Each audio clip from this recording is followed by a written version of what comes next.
Hello and welcome to another TLDR video.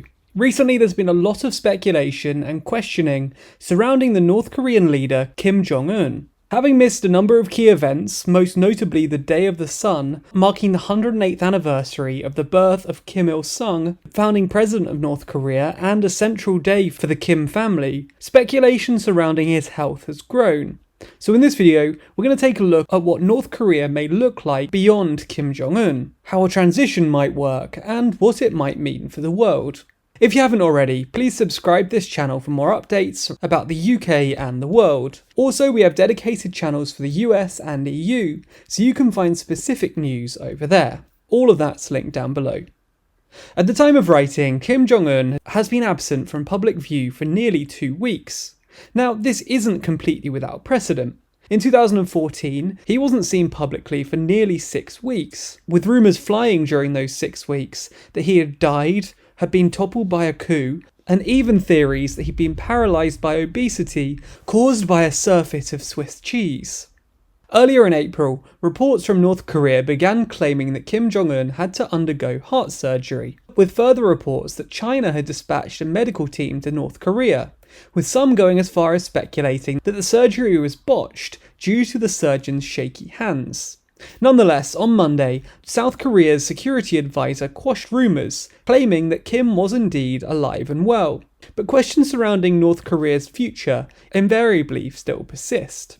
A power struggle is seen by some as almost inevitable. There is no public contingency plan in place, no defined path through which power is to be transferred. Ultimately, there is no known successor. When Kim Jong-un's father, Kim Jong-il, died in 2011, it took some days before the death was actually publicly announced, and when it was, his successor, Kim Jong-un, was announced simultaneously, preventing the development of any power vacuum. Deon Kim of the International Crisis Group, speaking to the Financial Times, said that traditionally, a son naturally would be the heir, due to the Mount Pektu bloodline.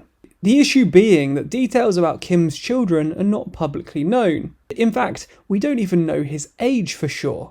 Deon went on to say, "It doesn't seem like Kim has designated a successor yet, because he's still young and his children are very young. North Korea has not publicly revealed his children, especially their gender, so it's unclear if he has a son. It even remains to be seen if his wife would be acting leader until his designated child is old enough to govern." It's believed that Kim's eldest child was born in 2010, making them just 10 years old, all but ruling out direct inheritance, at least at the moment. The expectation by others is that Kim's sister, Kim Yo-jong, would be his likely successor, either on an interim basis until one of Kim's sons can assume the leadership, or possibly even as a permanent move. She was first seen at the South Korean Winter Olympics in 2018 as the face of North Korea, where she met the South Korean president and presented him with an invitation to visit North Korea, which famously led to meetings between the two leaders later that year. Earlier this month, she was named as Vice Minister of Foreign Affairs, with her true role believed to be Chief of Public Announcements. One of Kim Jong-un's closest confidants, Kim Yo-jong, was also a favourite of her father, and according to Michael Madden, a US expert in North Korean leadership, was groomed for power since early childhood by North Korean propaganda master Kim Ki-nam. Speaking to the Financial Times, Madden said, "This is a girl who's had a masterclass in North Korean politics. There's nobody else that's going to come in other than her." She's recently become more vocal and public, with her first official statement in March condemning South Korea as a frightened dog barking after they complained about tests conducted by the North. With Young-sik Bong, a research fellow at Yonsei University's Institute for North Korean Studies in Seoul, underlining her central role in Kim's regime.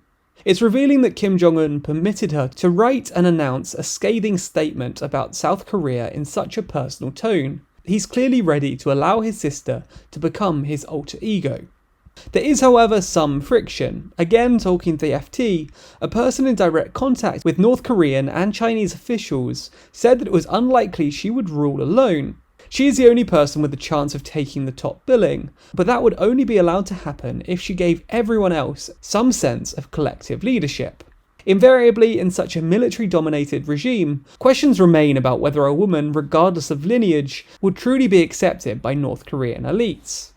Some have also floated the idea of Kim's elder brother taking over, Kim Jong-chul. The issue being that many view him as effeminate, which would be an issue in North Korea, as well as him apparently lacking ambition and being more interested in guitars than politics.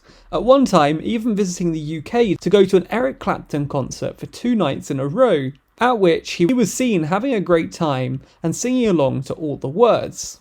Ultimately though, none of this may come to pass, and there's a general state of confusion regarding Kim Jong-un's health.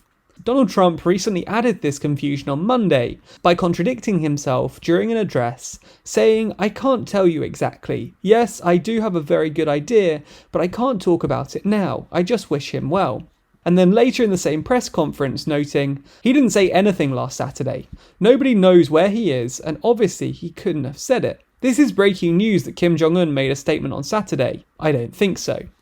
Whether we can expect someone new to lead North Korea is still yet to be seen. But whoever takes over the reins, and whenever they do, change will ripple throughout the world. Whether they choose to continue Kim's pursuit of nuclear defense or open up North Korea is still yet to be seen.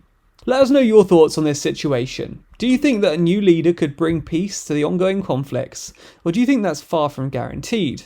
Let us know your thoughts in the comments, and as always, you can also get involved over on Discord. Make sure to subscribe to the channel and hit the bell icon to be notified every time we release a video.